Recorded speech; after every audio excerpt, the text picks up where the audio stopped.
I'm joined today by Tom Goodfellow, who's with Goodfellow Realty here in Winnipeg. Welcome, Tom. Thanks for having me. Tom, I think you're in the heart of the Transcona neighborhood. Is that right? Yeah, well, we're probably, I guess you would classify it as Lakeside Meadows, Kildonan Green, but yeah, pretty much that's where we're gonna be. So we are on Plessis Road. Okay. We're doing something a little bit unique in this episode, and it's called Neighborhood Edition. And I thank you for being a part of it today. Can you tell me a little bit about yourself, your business, and the neighborhood that you specialize in? Yeah, I've been a realtor. It's actually gonna be 15 years tomorrow. I just looked at that, so kind of crazy Well, to think happy time birthday flies. and happy anniversary. Yeah, thanks a lot. I appreciate it. But yeah, I'm the broker owner of the company. Company was started in '97 by my aunt and uncle.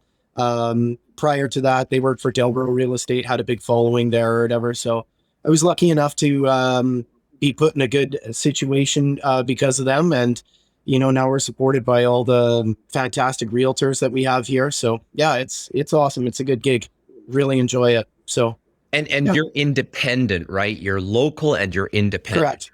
Okay. Yeah, What yeah. So it's nice. We're going to be one of the more successful independent real estate companies in the city. So it's nice. And yeah, like I said, we've got a lot of good, hardworking realtors here. So it's nice. It's a good gig. A lot of the realtors we have had past relationships when I say stuff like that. So friends or through family or stuff. So we got a really tight knit group. Yeah, it's nice. and what neighborhood do you specialize in? Well, me specifically, I'm going to be on the east side of Winnipeg a lot of the times, and Transcona is going to be my bread and butter because that's where I've been born and raised. So, a lot of relationships there. Once again, we do all over the city. We do have realtors that specialize in other areas. So yeah, we're all over the place. But me specifically, east side's going to be the big thing for me, and Transcona, like I said, will be my bread and butter. So, born and raised in the Transcona neighborhood, what makes it unique compared to other parts of Winnipeg? Matt, I think Transcona is going to be a very unique neighborhood. One of the big things is going to be the people, and of course, the history of Transcona with the CN Railway, all that stuff there. So, yeah, it's just it's a very hardworking community.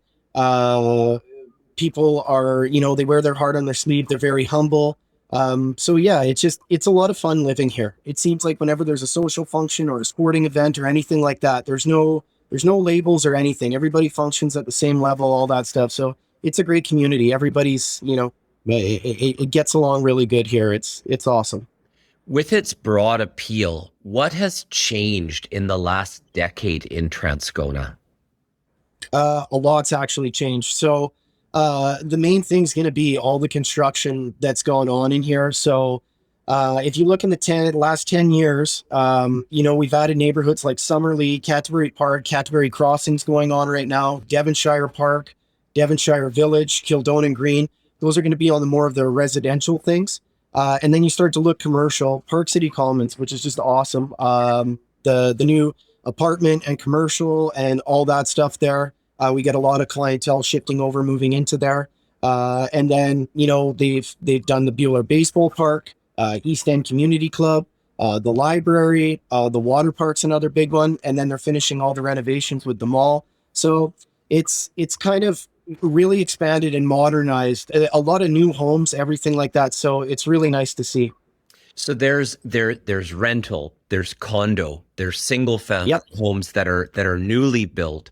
And then of course there's all of the traditional neighborhoods in Transcona, which I think have some of the most affordable entry points in a Yeah. well-rounded, well-versed community.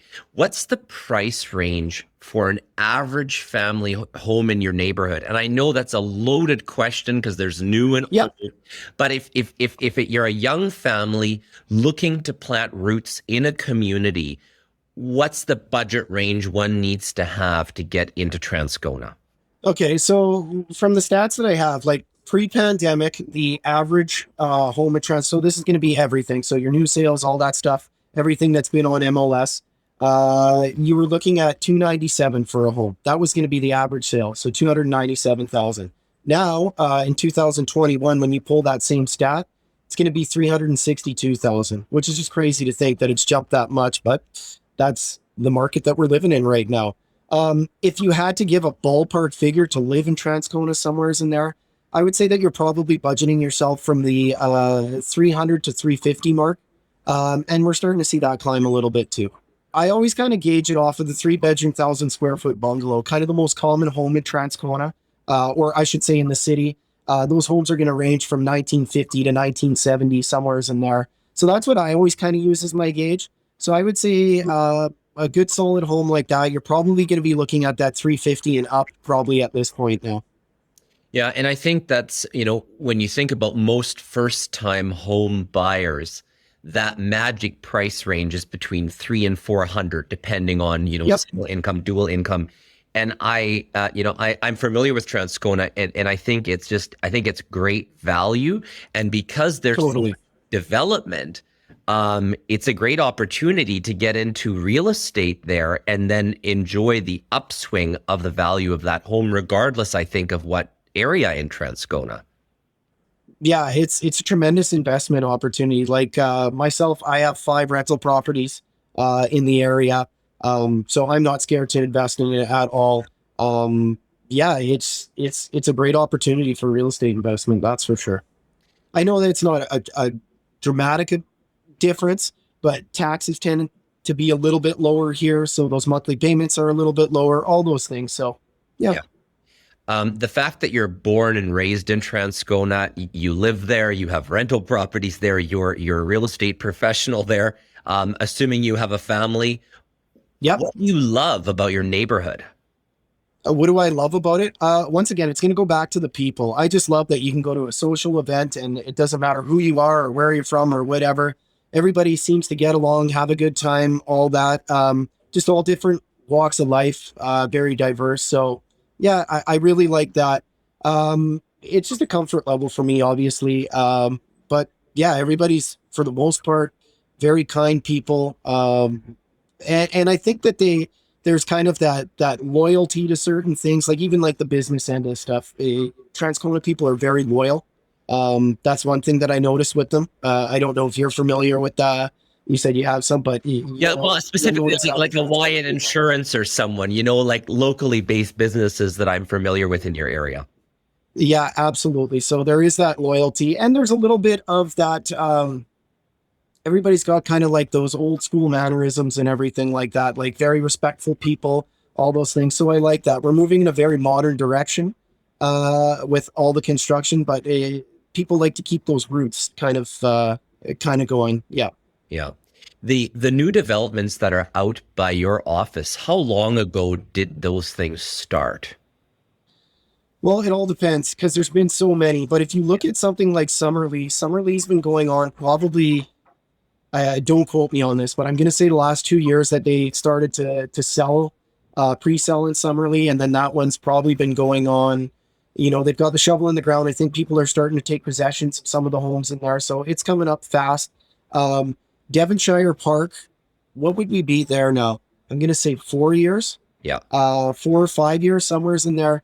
It took off like wildfire. It was impossible to get a lot in there the last year.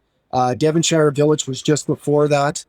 Are you So seeing those are kind of the resales ones. already in those areas? We haven't been seeing a lot of resale, but when they come up, they're gone pretty quick. People are doing well on the resale on them as well too. Yeah.